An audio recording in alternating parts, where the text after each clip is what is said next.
What's good, YouTube? Man, we back at it again with another reaction video, bruh. And I seen y'all absolutely enjoy the first look at the new 2024 Dodge. Hey, me personally, man, the Dodge was looking nice. It was looking clean. It was looking sexy. I enjoyed making that video for y'all. So I got another car video for y'all by the title and the thumbnail. We got first look at the BMW Vision new Klasse X. So this is basically the 2024 version of the BMW, bro. I done seen a couple of these on the street and they just look absolutely insane. Nice interior, nice. Get up to decent amounts of speed to be as luxury as it is. So enough said, enough talk, you feel me? If you're new to the channel, we do all types of videos, man. Make sure you hit that like button, subscribe to the channel, stay notified. Everything get into it, baby.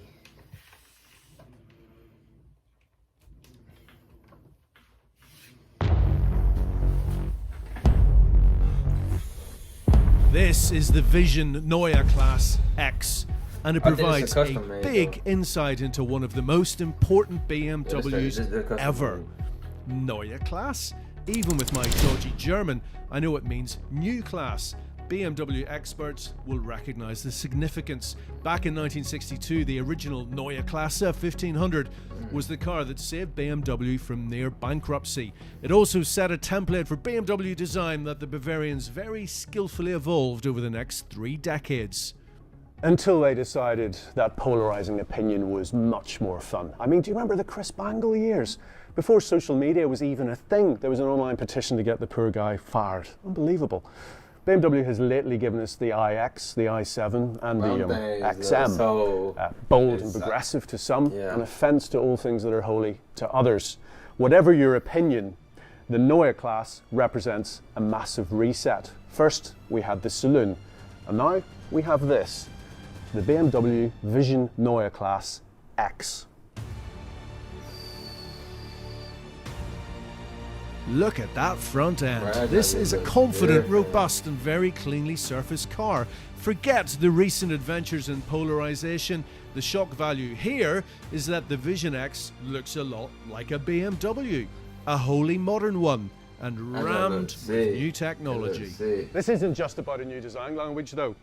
The Vision Neue Klasse Saloon and X crossover follow the Vision Circular and the iVision D concept cars in setting BMW on the path to full electrification and sustainability. There's a whole new approach to the interior and to the concept of connectivity. The hardware underneath is modular, so it will encompass electric cars from a 2 Series size saloon all the way up to a full-size X7 SUV. Front, rear and all-wheel drive will all be available in a variety of wheelbases and ride heights. The Vision Neue Klasse Saloon, well, that teases the new 3 Series, but that's some way off.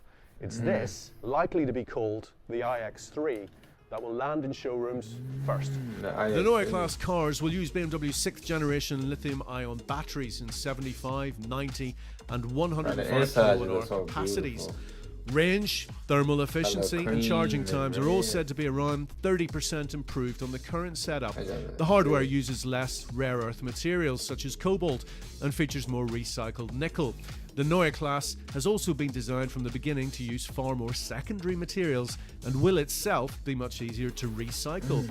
Production is due to start in November in a brand new factory that's entirely fossil fuel free, but the car won't land in BMW showrooms until autumn 2025. This really is a massive tech story. And here's an example, BMW's new supercomputer controller, the so-called Heart of Joy. Now this combines the hardware and software so that the car's powertrain and all the dynamic functionality, the traction control, the stability control systems, braking, all that stuff is all governed by one supercomputer rather than multiple sub-processors. Why does this matter? Because traditional ECUs suffer from a time lag, usually between 10 and 20 milliseconds. This, the Heart of Joy, great name, reduces that to just 1 millisecond. Ironically, that should help deliver a more analog sensation, making this new age BMW feel alert and interactive, as well as more efficient. EVs might be fast and powerful, but there's a certain sameness in how they behave. BMW reckons The Heart of Joy will give its cars distinct character. Over to Frank Weber, the Chief Technical Officer, who told me this. Those of you who love the ultimate driving machine are going to love it. Some of the functions we have are crazy. Thanks, Frank. We're also talking about an architecture that can run 4 electric motors and a battery setup that's good for up to 1 megawatt of power. That's 1,340 bhp. No need to worry about the next M3 then. That, though, is for another day, and I can't wait to come back to that one. Back to the here and now, and the Vision Neue Klasse X. I'm joined by Kai Langer, who's the head of iDesign at BMW. Kai, my head is practically exploding trying to take in everything that you're doing around Neue Klasse. I mean, this is like the biggest thing BMW's ever done, someone said to me yesterday. The biggest investment for sure. The biggest investment for sure, but also we have to be future-proof. That's the reason why we do it, and that's also the reason why you see an SAV implemented into our new architecture and how it would look like. Okay, so you know we've had some months to get familiar with what you've done with the Neue Klasse Saloon. Can you sum up in I don't know 2 or 3 kind of handy sound bites or phrases what the Neue Klasse design language? What is it? What is the essence of it? 2 or 3 is difficult though because there's a lot. But if I have to boil it down, I would say it's uncomplicated, it's bold. It's reduced, iconic, cool, and alive. Okay, that was probably 5 or 6, but that's good. And they're all, I think I've remembered them all. A lot of interest, obviously, you know, BMW since the 62 Neue Klasse. In fact, you can go back to the 30s, the double kidney grille and the lights. We should start at the front here because you've done some pretty cool stuff here. So tell us about, tell me about the Neue Klasse approach to the front end. I mean, you just mentioned it. We have a rich history, right? And we have a heritage, and obviously we have very, very strong icons. We've shown it already, a new interpretation on our icons into the phygital icons on the Neue Klasse sedan. And what we see here is exclusive interpretation for our SAVs, like a more vertical approach to our icons. And this is where we came up to add our jewelry pieces into our digital icons. There's no chrome here, no bright work. No, there's no chrome, no real chrome. We don't want to use it for the future anymore because obviously, you know, it's hard to produce and to be environmentally friendly. Yeah. So what we play again here is to replace the chrome with light. Okay, that's cool. And so the double kidneys on the X models, so the SAVs, the off-road cars, they're going to be vertical, right? And yes. in Saloon, we've seen in the Neue Klasse Saloon, which we should go and have a look at actually, horizontal. Yeah, I mean, it suits the concepts very well, we believe.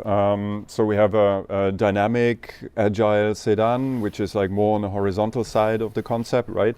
And obviously with SAVs, people like the presence these cars have, and since we have to be all over more efficient in its overall proportions, so the car becomes a little bit more lower, a little bit more aerodynamically efficient, nevertheless we want to give them that feel of presence with like a vertical exclusive icon. Yeah, the belt line in this car is unusually low, isn't it? So that's the edge of the window line. And we can see that in the Neue Klasse as well. That's also quite a bold thing to do, isn't it? I mean, you can see it's low. Why have you gone with that approach? I mean, we talked a lot, and I tend to talk a lot with people like you, with my team, and what they feel about cars. And that's very interesting because we are all human beings, right? And we also thought about and discussed about when it happened that cars become like the windows more narrow, and almost like tank-style window surfaces, you know, almost to nothing, and then even tinted. So it all looks very aggressive, and we thought, I don't know, we don't think that the future should be that aggressive, and we want to include the people more towards what's happening outside, and there's nature, there are nice things, right?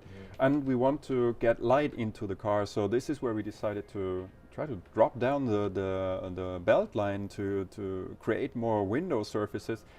And to be honest, that also helps to make the car more agile, dynamic, and lightweight. Because if you remember 3.0 CSL, I mean, that car had a very low belt line and a very big greenhouse, but nobody actually ever asked that this car is not dynamic. So it still works. You can be very dynamic and sportive, but without being aggressive. And I think, or we think that lower belt line and bigger window surfaces also play along with it.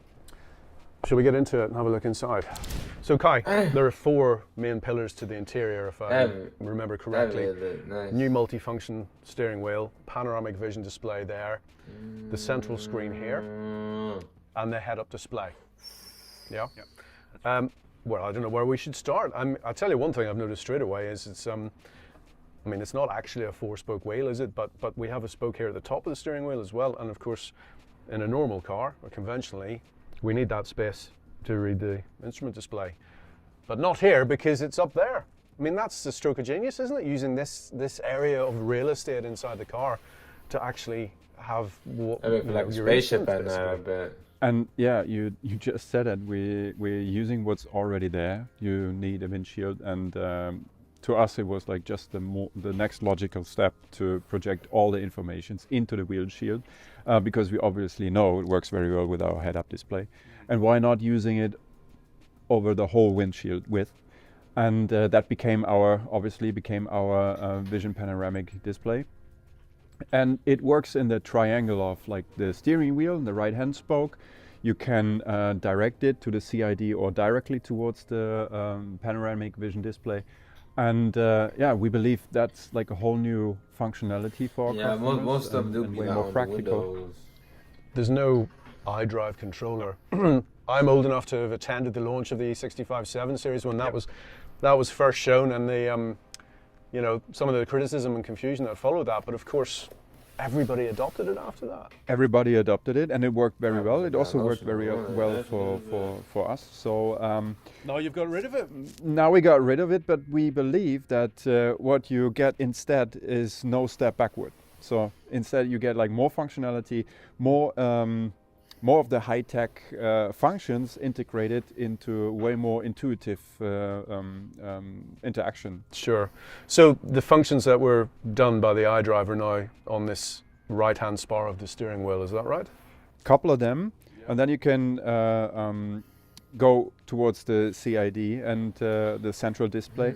And also then you are able to basically shoot your functions and your icons to the panoramic vision display, so have it always in your field of view and functionality if you want. So obviously you can personalize the central screen, but you can also slide it from here, and then it appears over here. Yep. Incredible. What's your favorite bit in here? I mean, I'm just looking around, and it does occur to me there's a massive amount of technology going on, but then you look at the seat adjustment and how spare and sparse the door panel is. I mean, this is really what my favorite bit on this car is actually the overall appearance, because as you just said, that's the hardest thing, to have like this huge amount of technology and functionality that people expect from cars, to put it into a car that looks effortless, clean and easy, you know, very welcoming and suited to you as a human being, to us as a human being, and you don't have to fear anything, but nevertheless you get all the functionality. That is my favorite bit, and that you actually feel home and very comfortable. Incredible. And I love this. I don't know why I really like this. I mean, is this stuff that you can? This is like the can we expect this color. for real? I mean, obviously you know, the function of a vision car or a concept car is to kind of, you know, you have a bit of fun with it. You show us, tease us with some things that we're definitely going to see, and then have some fun with things that we're not going to see. We'll find always good show cars which promote ideas that somewhere found a way into production. And I can tell you from day one with the iCircular, every idea that we showcased has a serious reason behind it. And some people could say that we became more and more close to reality functions in products. So you can expect all of our ideas you find here on this car being somehow developed in a certain stage and be found somewhere in our cars. The new iDrive bridges the gap between this being a car and something that the owner really wants to interact and coexist with. It's sustainable, high-tech, but warm and human-centric. And if you thought the world had gone totally SUV, well, think again. So if y'all see me there, I got another video coming with when the car I'm finna get a Porsche, man. That big one. Hopefully that video will do better than the other one did when I got it. When I got that scrap hat. Oh, carry that.